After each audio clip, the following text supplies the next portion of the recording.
Ibrahim Hanifah dan ini namanya Daud.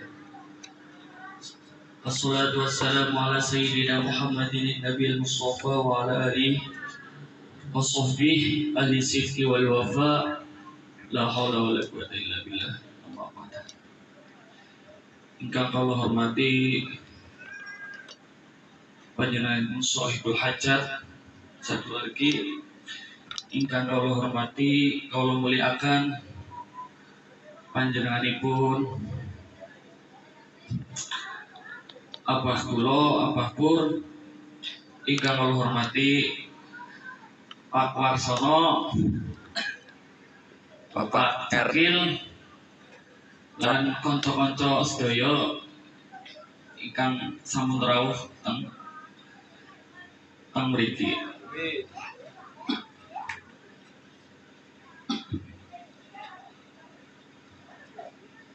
Salawat wassalam semoga tercurah luahkan pada baginda Nabi Agung Muhammad sallallahu alaihi wasallam. Alhamdulillah dalu nika kunulan panjenengan diundang teng dalemipun sinten nggih? Mbak Yanti Pakdul Bandul dalam acara walimatul khitan atau walimah khitan.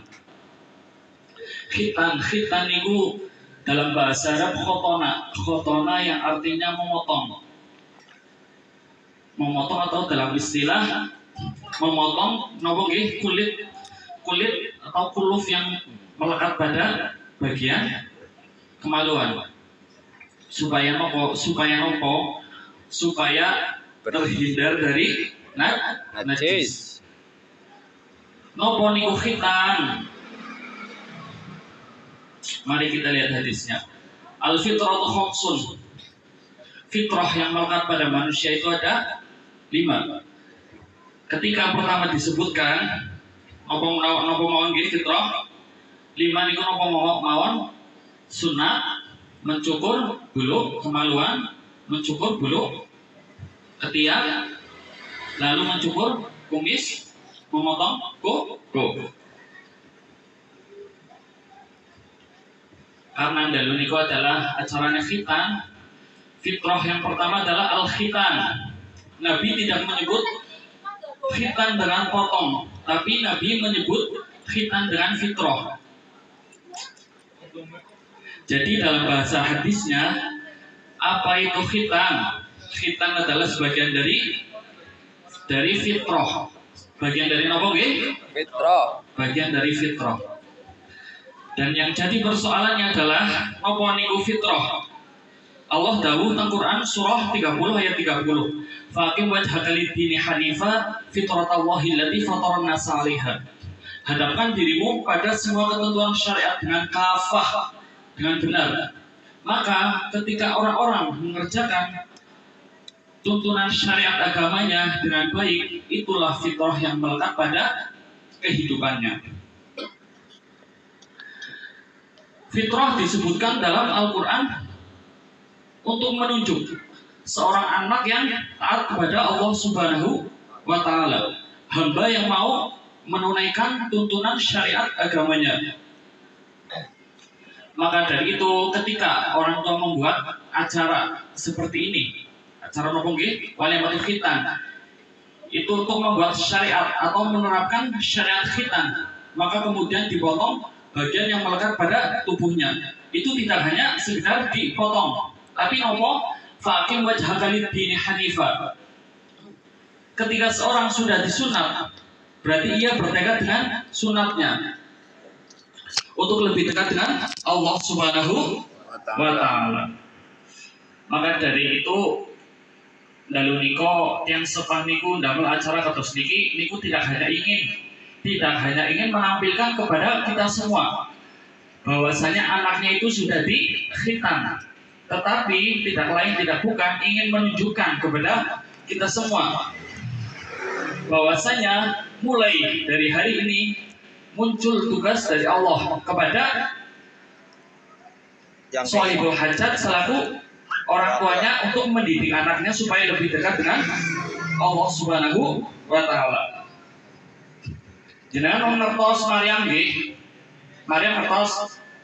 Akwar ngertos mboten? Maryam. Soleh mana Maryam dengan ibundanya Hannah? Soleh mana? Soleh Soleh? Soleh Somin? Soleh Maryam. Maryam. Kenapa bisa soleh Maryam? Kenapa Maryam dengan ibundanya Hannah itu bisa soleh Maryam? Pertama, Hannah atau ibunya Maryam tidak disebutkan dalam Al-Quran. Hanya disebutkan Wamro'atu Imron atau Imro'atu Imron, istrinya Imron. Sedangkan Maryam disebutkan dalam Al-Quran. Bahkan namanya dijadikan surah ke-19 Al-Quran. Di Quran tidak ada surah Hannah, tapi di Quran ada surah Maryam. Itu yang pertama nih. Yang kedua, Hannah melahirkan Maryam menikah dulu, bukan mengandung tanpa bapak nih, tapi mengandung tanpa disentuh laki-laki manapun. Jadi kalau yang mengandung tanpa bapak itu banyak, tapi kalau yang mengandung melahirkan tanpa menikah, tanpa disentuh laki-laki manapun itu cuma Maryam. Maka dari itu di Quran itu disebutkan Maryam dengan bintinya. Wa Maryam ibnata Imran. Maryam binti Imran. Ada kaidah dalam ilmu tafsir bahwasanya ketika seseorang disebutkan dalam Al-Quran plus dengan bintinya ada kejadiannya, maka kejadian dimaksud hanya terjadi kepada orang tersebut, tidak akan terjadi kepada siapapun itu. Jadi perhatikan baik-baik ya. Hannah dengan Maryam soleh Maryam. Maryam dengan ibunya Hannah soleh Maryam. Lalu Maryam melahirkan Nabi Isa. Isa Nabi bukan? Nabi. Rasul bukan? Rasul. Hannah Nabi bukan? Rasul bukan? Bukan. Jadi perhatikan baik-baik ya.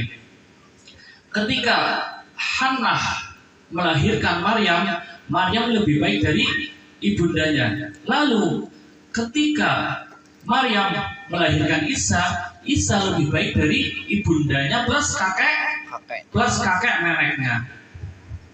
Jadi ada pesan dalam Al-Quran ketika anak panjenengan sedaya niku sampun dikhitan, sampun diakikoh, maka didiklah anak panjenengan supaya lebih baik dari kedua orang tuanya plus kakek neneknya. Kenapa? Karena zaman yang akan dilalui oleh anak cucu kita itu lebih maju, lebih modern dibandingkan zaman kedua orang tuanya dulu. Jadi ngapunten nggih, ketika Maryam dados seseorang yang mulia, Isa dados seseorang yang mulia, maka tidak ijik-ijik, orang ijik-ijik jadi laki-laki dan perempuan yang mulia. Maka lihat bagaimana ketika orang tuanya mendoakan ketika masih dalam kandungan. Infolatin roatu imroana robbi inni nazartu laka ma fi batni. Jadi misal ketika istrine panjenengan niku sawah mengandung, itu sunah pertama niku berdoa. Sunah kedua, carikan guru yang baik. Seperti nopo? Seperti Maryam mendapatkan guru Nabi Zakaria. Ketiga, carikan tempat sekolah yang baik. Seperti Maryam dipersiapkan mihrab atau tempat belajar yang baik. Jadi ketika anak tersebut disekolahkan di tempat yang baik, bergaul dengan orang-orang yang baik, punya guru yang baik, punya orang tua yang baik, maka tidak menutup kemungkinan seseorang tersebut suatu saat menjadi sesuatu di masa depan dengan yang terbaik. Mungkin hanya itu.